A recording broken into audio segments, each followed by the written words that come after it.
certainly was a long and relaxing one in the Middle East.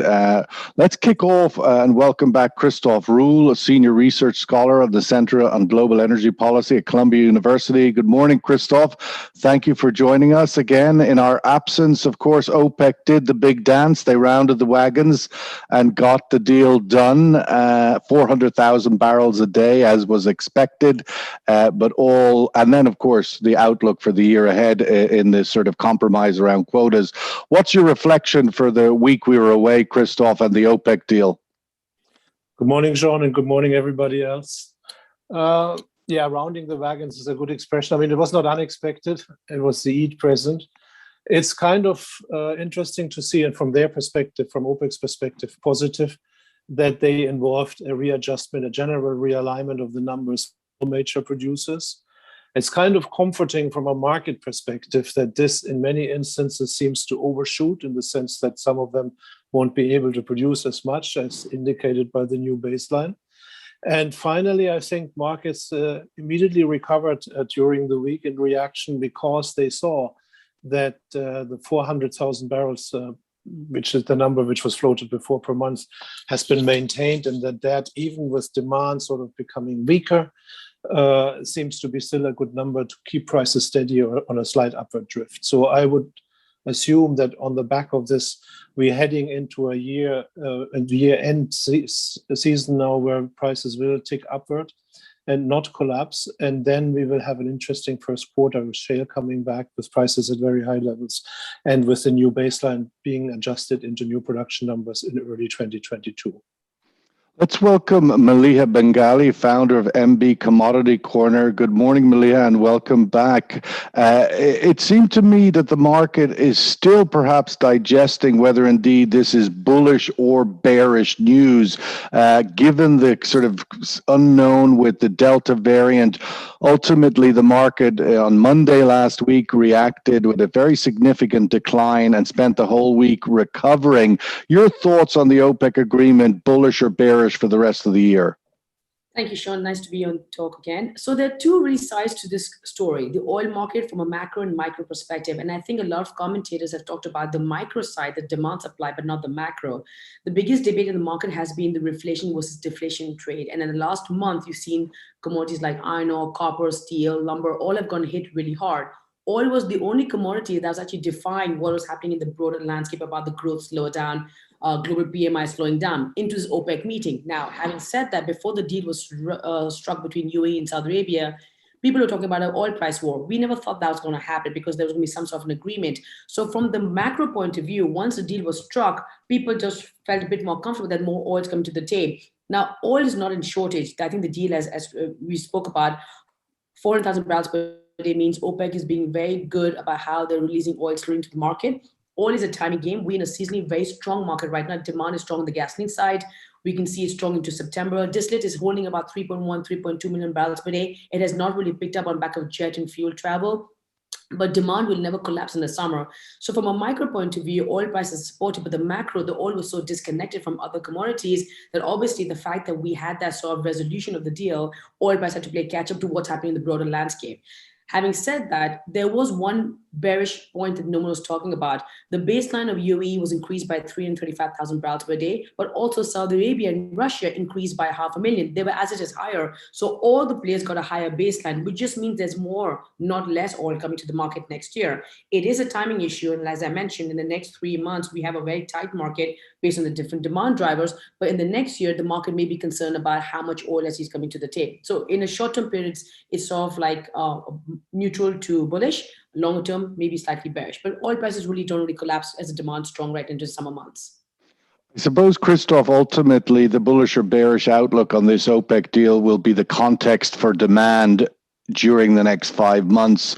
We have got obviously the Delta variant there as the unknown, certainly indicating it's problematic. But we also had, surprisingly, U.S. business activity cooling off in July, according to the IHS market survey, somewhat a little bit below expectations there. What do you think is the macro context for the rest of the year, given the demand and this now known supply, but the demand component uncertain? Yeah, it's exactly in terms of the oil market. It's like you phrased the question. It's not as complicated as it's a barrel counting. So you have the OPEC spare capacity here, 5 million. You have the question how much shale is coming back, and then you have the demand side. And the demand side, first of all, depends on the economy. And there, I thought for some reason I misread it. I thought Jorge would be here today, and I was about to ask him what happened to his bullish demand projections. It changed quite significantly. Yeah, they're out the window now. There is a very, very open question. I think to find an answer, we have to do something which hasn't been done yet, which is to look at the experience of China. So China is a bit of a mystery in all that. It's biggest demand center, biggest import center. It is the first country coming out of the corona crisis. It had the kind of flash in the pan growth, which we are now seeing in Europe and the US, these enormous growth rates, which are actually quite meaningless because it's mostly an effect of having enormous decline rates before. And it could teach us a lesson of how this steadies into longer term growth and what the oil price does to inflation and to growth. And at the same time, China is so opaque that we don't know very much. So from what we can see right now, I think the jury is still out whether this rapid recovery translates into durable demand growth and economic growth in the US, in Europe, and in China. The translation should have happened, but it seems to be lower growth than before. So what seems to be in the cards, if others follow that example, and the key is, of course, the US, because Europe will not pull the world with it, is whether the US can recover to 2019 levels and then come on a growth trajectory which is as high as it was before, at least, which is lower than it was before the recession 10 years ago, but still, or whether the growth trajectory, the growth path will be permanently sort of a bit flatter because of Corona. That seems to be what has happened in China. That seems to be where Europe is heading. The US is the place in between on which a lot depends now, and that will be the driver of oil demand. So that means oil demand coming strongly and recovering well until the end of the year in the process of this general economic recovery, but no decision yet whether this is a flash in the pan or whether this is state of a durable, stable world as we had it before 19 or a bit weaker. Indicators are it will be a bit weaker, despite the stimulus and all these other things. It's the other way around. Because people know it will be a bit weaker, we see this large support for stimulus programs among people who otherwise wouldn't be supportive. Maleeha, on that point, recovery versus rebound, I mean, these are obviously semantics to some extent, but ultimately they may become increasingly quite relevant in the coming months. The idea that this sort of rebound of obvious demand, pent-up demand, everybody wants to go out and buy a new car or buy whatever they haven't bought in the last 18 months, but is that the sustainable demand piece? Your thoughts on that? Obviously, we've heard from the Fed, this is a rebound, not a recovery, hence all the stimulus. Absolutely. So during the first half of this year, every sell-side analyst has priced in that demand recovery or rebound, whatever you wish to call it. That's been priced into the estimates. It is the marginal rate of change of demand from China, India, Latin America. And once the stymie checks have actually been sort of wearing off, no one's pricing how much we think growth's plateauing right now. We've seen the PMIs in France, Germany, UK, US. China has been slowing down for the last 6 months and it's now taking effect in the prices. So we think all the stimulus benefits have been priced into the market. So what sell-side analysts do is they look at the demand for the last 6 months and they extrapolate for the forward, but they don't predict how demand is changing on a marginal rate of change basis. And that's where the issue comes in. So we think this demand recovery has been priced in. What's not been priced in is the Delta variant or any other variant or its slowdown. Central banks are now worried about inflation. We saw a massive increase in June. They know that now it's not transitory. They are talking about taking money off the table, tapering QE, but they've got in a catch-22. If they take money out of the table right now, the markets will collapse. But inflation is getting very uncomfortable because you see forward 2022 expectations, inflation being a lot higher. So the question really is, can the market see this demand recovery without central bank stimulation, which they've been doing for the last 6 months? So there are a lot of moving parts. We pretty much know that there's no shortage of oil. The supply side is very much figured out. It's the demand side that's slightly dubious into the latter half of this year. Looking at that question, Christof, the supply side, I myself was a little bit pleasantly surprised, I might say, that the OPEC Plus group were able to agree on new OPEC quotas without physically meeting, which typically is a very difficult adjustment to make. It's particularly, you're talking out from next year, from April. Your thoughts on that wider agreement? We obviously knew the 400,000 was already baked in the cake, but the quota agreement, the new level, approvals was the ease in which that arrived after a week or two. Your thoughts on that? I agree with you for once. No, seriously, I think that was a from the perspective of OPEC, as I said earlier, is a huge positive. That the agreement was reached, and you're right in the way and the smoothness with which it was agreed. It means two things to me. One, the recognition that most of the major players have actually expanded capacity, in particular the three major Gulf producers. And that at some point has to be factored in, and that the UAE in that perspective had a point with its complaint. And two, it reflects, I think, the recognition that they are now in good shape with reasonably strong leadership from Saudi Arabia, which has done an excellent job in holding them together. And part of that is that they're heading into more stormy waters, because they were heading into a world into which, in the long term, this decline in demand looms, which will, be very, very hard to manage, to avoid an all-out price war. And in the medium term, shale is coming back gradually. Private production, we should say, in general, is coming back, and demand may not be as strong as some of the gung-ho analysts have projected. So even the trajectory of OPEC production and production quotas and prices will be harder to manage from here onward than it has been in the immediate recovery of the pandemic, when everybody was still shell-shocked and was relatively easy to agree on decisive curbs, and Saudi Arabia had its own little 1 million to play with. And all of that will be harder to replicate. So these two things, knowing that the world is changing in the long term and that in the short term it will be more difficult, and looking back at 1.5 years of quite successful management, they combine and made that possible. And again, this is something which I think is really significantly important, because to agree on true capacity numbers in an age of rising capacity, potentially falling demand, is the very first basic step to address this question of what do we do when demand comes down. It certainly gives one, in a sense, underpins the confidence and the credibility that Maleeha, that OPEC Plus has built over the last year under the leadership of the Saudis. That in previous sort of narratives, we would have all expected this deal to fall apart by now, but this decision does even further underpin the grip that OPEC Plus has on the market. Your thoughts on that? You're absolutely right. I think Saudi Arabia has done an incredible job of keeping the cohesion in the group and members happy, which is why right now when UAE made a very good point, they had expanded the capacity. They need to obviously monetize on their crown jewels, so to call it. Saudi Arabia and UAE reached an agreement because end of the day, high oil prices benefit the entire group.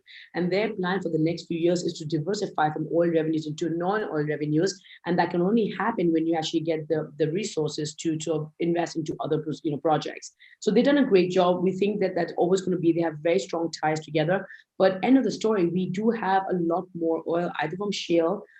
You've seen the US gas market. The US gas market is in a massive shortage right now. At some point, shale drillers will start exploring for gas because gas and coal is rallying. When that happens, what does that mean for US shale oil production? These are also implications for the future. So eventually, it's a timing game for us. And I think if US shale producers with the right economics come back to the market, that will impact. So OPEC is very aware of that, which is why they're trying as hard as they can to keep the prices well supported so they can actually meet their goals of diversifying their economies away from oil revenues and being better hedged. Christof, yeah, go ahead. Just to add something to make this as a picture. In a funny sort of way, OPEC's problem is a little bit like your question about the economic growth problem. So you have the bounce back in growth and you wonder how stable is that and at which level will it continue. And you have the bounce back, the control of the bounce back in oil demand with high prices. And then the question, how do you translate this into long-term steady prices in an unsteady world? And so in both occasions, we are coming to the end of the bounce back period, the easy period, so to speak, which wasn't easy, but still easier than what's going to come at the end of that year. Particularly when you consider all of the sort of immediate sort of stimulus in terms of welfare checks and salary support, which is quite common across Europe and also in the US. Christof, we've identified clearly that in some ways the supply pathway is clear going forward, with the unknowns perhaps of shale and maybe even the Iran deal. But ultimately, OPEC plus supply, they've laid out a fairly predictable pathway. The unknown that seems to be coming back in on the demand side a little bit surprisingly is China. We have reports over the last week of China imports dropping to the lowest level in 2 decades. A number of independent analysts are putting out reports in the last week that we could see an increase of only up to 2% in imports this year versus the average over the last few years of closer to 10%. Your thoughts on China and the outlook for demand there? What's going on? So on the specifics of demand, we have to remind ourselves that China used the low price period during the early stages of the pandemic to go on a shopping spree. So before that, and then especially in 2020, early on, China refilled whatever it could in terms of its strategic storage capacity with cheap oil at those prices. Again, there's a funny parallel, not dissimilar from Saudi Arabia cutting that extra million to have something to play with in case things go wrong with an OPEC. Not dissimilar from that, China filled its coffers to the hilt. And was in a position now to weather some of the price spikes and to manipulate to some extent the price and the imports they pay themselves. Not for a very long time, perhaps, but the fact is also that despite all our satellites and all this, we don't know how large the strategic storage capacity of China is. But I do know that for years now, me as an analyst and others are guessing when every time oil disappears somewhere, be it from Iran or somewhere else, we always think it goes into China, but we don't know how much actually is stored there. So specifically, that means they can now ride out these price spikes for a while. They can impose discipline on their economy and on their refineries. But stepping back, there's of course a lingering worry, which is why do they need to do this now? Why don't they sit tight and wait for even higher prices to? And there's possible 2 answers. One is that they have to hide something, which is that their economic growth is so low that they can actually have to support it with reasonably low oil prices, and can do so because oil demand is very high. So by blocking what they're doing now, by blocking some imports, they don't really strangulate the economy because growth is low, but they need lower prices, so that's why they do it now. And the second answer would be that the economy is either so red hot and growing so fast or so full of bottlenecks and disallocations that they're worried about the inflationary impacts of high oil prices. And we know that they have financial weaknesses and high leverage problems in the financial sector all across China. We don't know the answer. My guess is that the economic growth is so low that they can do it now, and that they also want to avoid, high oil prices to boost economic growth. We also know that financial sector rectifications are going on, which is not a good thing to do when you want to boost growth. You can't clamp down and tighten up the financial sector, but that's what they're doing. I have said for several Sundays now, when somebody needs to give me a ticket, we need to have a closer look at China, because there are things going on there which are not easily explained from the data we see. We're seeing on the surface these movements. My best guess is that growth is disappointing. Financial leverage problems in the financial sector are there. Inflation is there because of bottlenecks and these misallocations. Everything we see in the West, we probably have in China too, just accelerated, and a few more months ahead because they started. It would be terribly important to find out more exactly what's going on, because that probably will tell us something about what's in store for us. Maleeha, your thoughts on that as well? I mean, we've seen China as the global oil demand driver for the last 10 years. In the last 5, they've accounted for close to 50% of worldwide growth in oil imports. So this is a very significant piece of the puzzle, as is the rest of Asia, India, of course. Your thoughts on what's happening in China and the rest of Asia vis-a-vis demand outlook for the second half? So as we said in the last few sessions, China has been slowing down since November, December last year, the negative credit impulse as we talk about. Now, these things usually take about 6 or 7 months to filter into prices, and we are now seeing slowdown in oil, copper, aluminum, and many other commodities. China has been slowing down. Our view, based on our proprietary signals, is we try to track forwards movements of like macro indicators to see what the next 3 months are going to be. We think that China actually has slowed down a bit more than they can expect. It's like steering a big ship. When you slow down, you actually don't know how much is slowing down. We've seen them announce a few reserve requirement ratio cuts, RRR cuts. They raised the bank lending quotas. They're now trying to prop up some of the tightening measures we feel. So I think, yes, you are right. Demand slowdown from China has been a lot more negative. Their imports have slowed down. Refineries have gone to maintenance. But the demand slowdown is a lot worse than people expect them to be. We think that perhaps at some point when prices fall down, this actually will benefit them because inflation will not be a situation. Right now, the market is very worried about stagflation as growth is plateauing and inflation is very sticky. And every central bank wants to avoid that. What about India, other areas of Asia, Maleeha? Well, India has been slowing down because they have the Delta variant, so demand has been soggy there as well. So that is another issue. All these sort of factors will actually lead to a soft price. But as I said, until August, September is over, when the US summer driving demand season is over, we will not see oil prices fall considerably till that period happens. Does China sort of re-stimulate and add in stimulus into the latter half of this year? We do not know. But as of right now, I think they see the slowdown because they do have those financial problems. It's a lot worse than expected. Well, let's bring everybody else in and give them a chance to comment on these themes. Ultimately, what is the outlook? Is the recent OPEC Plus deal to add 400,000 barrels per day per month from August bearish or bullish for oil prices through the end of the year? We saw the market pretty much whiplash last week trying to digest this news and the Delta variant and other things that sort of give you a bearish sentiment, but also the rebound or recovery. Is there a lot of spring in this rebound left? So this is the question. Is this ultimately bullish or bearish for prices through the end of the year? Welcome your view, and then we'll get Maleeha and Christof to give us their thoughts for the coming week. I have to say I'm caught between these two buttons. Okay, go. Christof, the coming week, of course, the market will sort of pick up potentially the momentum of where it left off last week, which was somewhat upward, or not. Anything you're thinking about of the week ahead? Nothing really special comes to mind. There's some data coming out from the US consumer sentiment and business sentiment. I think that what we will see is preparations in Europe to write off another summer, because they're not really sort of getting their act together, because electioneering will start in Germany. There's elections in September. The big EU summit with Russia has been cancelled. The only thing in the books really big is the COP, what is it called, 25 or 26 meeting in Glasgow. 26 in November, yeah. So that's going to be a lot of talk, but no immediate impact on markets. The US is more interesting. We'll still see sort of the tension, whether this is now skipping or whether the demand recovery continues at high speed. And China is the big question mark.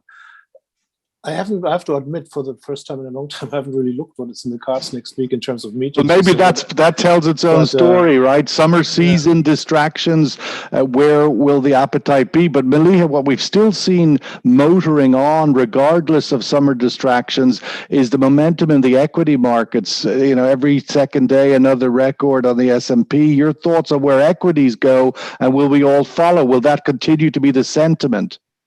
So despite the market making new record highs, I think what's happening underneath the surface is very important. The market right now, and I hate to admit, is very macro driven. The next month, we've seen this massive move in US bond yields. US 10-year bond yields were trading as high as 1.8% in May. They've fallen down to 1.13% on the deflation fears, and now we've rebounded back up to 1.3%. The whole market follows US bond yields as a tracker for reflation or deflation. And I think if we see more unwinds and gyrations in the US bond market, unfortunately, commodities, equities will all follow that cue. The market is all about dislocations right now. We've seen massive risk unwind. Hedge funds are in a lot of pain because long short books have gone hit, technology has rallied, and cyclicals and reflation trades have gone hit. So if we see a higher movement in yields on US bond yields, that could cause a sort of boost in reflation trades. If we see yields fall down much below, that's going to see a selling in reflation trades. And the market's watching the US bond yields because that's the key indicator. And I think macro is going to drive equity markets right now in the next month, we feel. Well, let's get the survey result and see where we're at. Okay, another sort of 50-50. So everybody is ultimately nearly as confused as I am on where this may go. Maybe, Christof, that's the point, that it's still a little bit early to know that clearly that we've got this sort of supply outlook, but the demand is a little bit... Yeah, it's like your question earlier. So this breathless, markets up, markets down. These are the dog days of summer, and we know where we're coming out from. We know roughly where we're heading, but we don't know how good or bad it's going to be. And so people are trying to have, a few good weeks probably, and probably also keeping their breath that it may not last, at least in the western part of the world. And yeah, I mean, Well, we are getting increasingly some view on maybe where the September onwards goes. Ultimately, I mean, as you said, the European summer pretty much done and dusted from the point of view of optimistic outlook. And now with the infection rates growing so dramatically in Europe and the US, it has to be said, and parts of Asia, the big question mark as to what will be the consequence of high infections. We still don't know. It's hard to answer. But this could be the beginning of the end of the pandemic and this us getting used to it, because we have high infection rates. But if it stays with low hospitalization rates and low fatality rates, that could be the point where we say, okay, we live with it. No more lockdowns. Maleeha, we did see last week a surprising build in US inventories. Do you think there's anything to read into that? Is that a shift?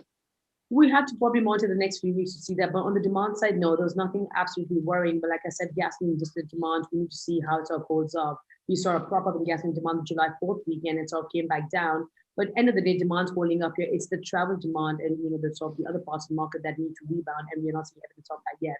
I mean, we are seeing aviation fuel, obviously, a lot of flying in the US, nearly back to pre-pandemic levels.